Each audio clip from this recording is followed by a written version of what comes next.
Mano vardas Algirdas. Daug žmonių manęs klausė, kaip padaryti Windows Vista lietuviškai.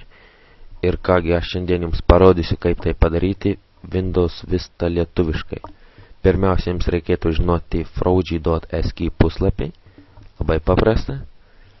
Ir parsisiunčiant du paprastus dalykus. Įeinate į Download sritį, Download Vistalizator,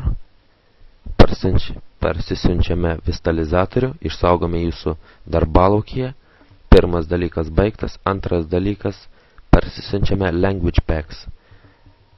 Pasirinkame Language Packs ir matome visas kalbas, aš manau, ir tarp jų yra lietuvių. Parsisiunčiame lietuvių kalbą, išsaugome jūsų darbalaukyje ir kai viskas baigta, įjungiame Vistalizatorių. Ir štai mes matome anglų, lietuvių kalbas. Originali kalba anglų, tikroji kalba lietuvių, kurią aš įrašiau jau.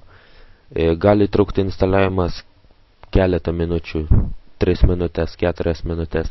Po viso šito jūs perestartuojate jūsų kompiuterį ir jūsų lietuvių kalba jūsų kompiuterį jau įdiegta.